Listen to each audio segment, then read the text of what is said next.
Hello, Don Guile here. In this short video, we're going to take a look at how to schedule with the Virtual Pull system. Virtual Pull is designed to answer the two basic scheduling questions, rate and mix. What is the rate at which we should produce, and what is the mix we should produce over the next production cycle? So we've set up a simple spreadsheet to show how that works. For more information about the background data and calculations in the spreadsheet, feel free to download the Virtual Pull article and simulator from our website. As you can see, the model is for 7 items, 3 of which are make to stock and 4 of which are make to order. The first step in Virtual Pull is to calculate supermarkets for the stock items. Then, each supermarket is totaled, giving us the maximum inventory required to maintain the flow of each item. That maximum is then expressed in weeks of inventory by dividing each supermarket by the weekly forecast.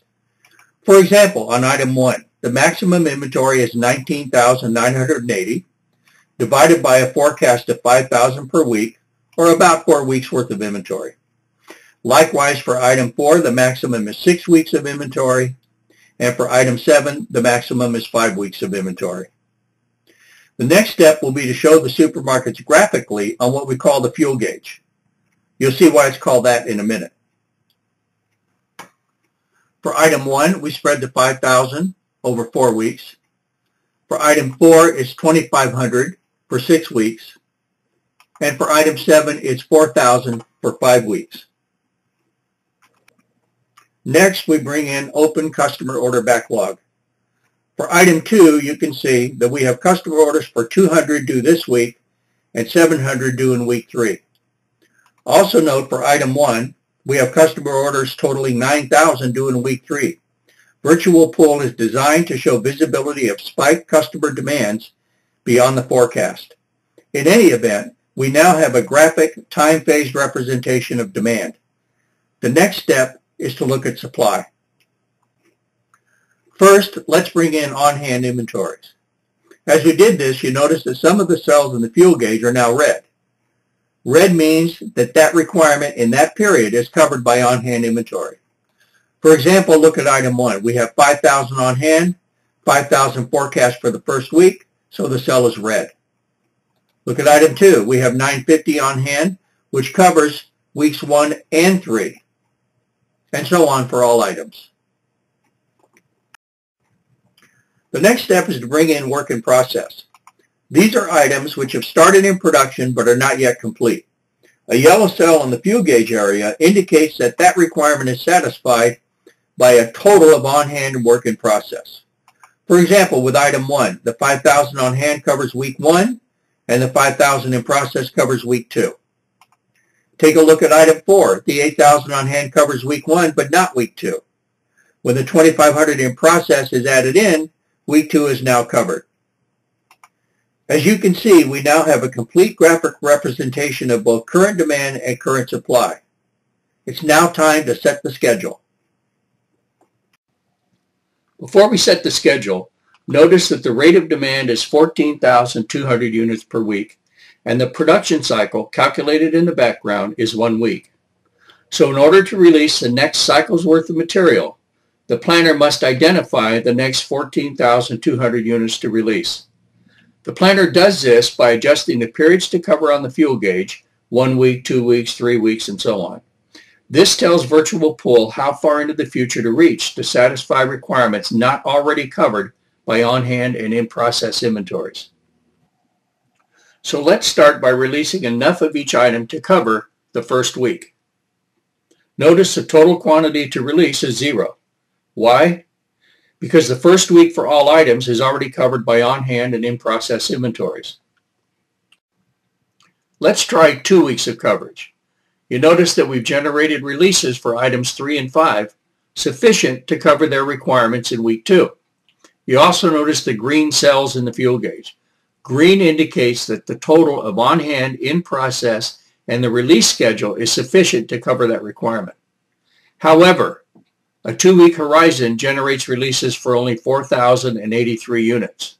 This is not enough to cover a production cycle of 1 week. Now let's go out 3 weeks.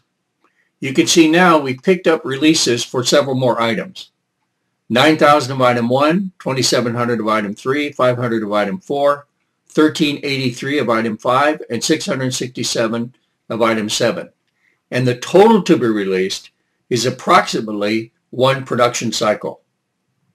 Also notice that the mix of items to release is optimized to balance both customer order and inventory requirements and to do it within the capacity of the resource. We now have a valid release schedule.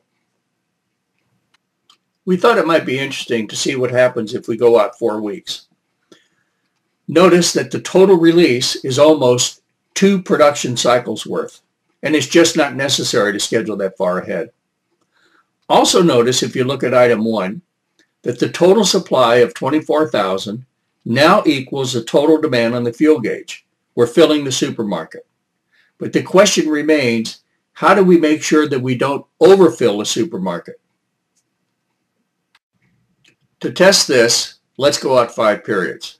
The first thing you notice is that the total release quantity is 3 cycles worth. And again, it's not necessary to schedule that far out. But also notice that the release for item 1 is still just 14,000. The total supply for item 1 is still 24,000. Virtual Pull will not allow us to release beyond the horizon of the supermarket. It will not allow us to overfill the supermarket. If it did, it wouldn't be a pull system, would it? So to wrap up, the optimal coverage in our example is 3 periods.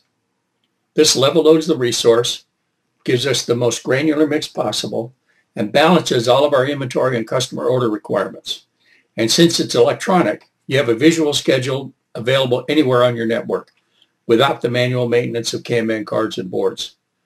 The time it took to set our schedule was mere seconds. With Virtual Pull, hundreds or even thousands of items can be pull scheduled in minutes. We would like to thank you for watching our short introduction to Virtual Pull scheduling. Virtual Pull is both scalable and flexible. It's currently being used to schedule internal and external suppliers and to schedule strictly make-to-order operations where supermarkets are not called for.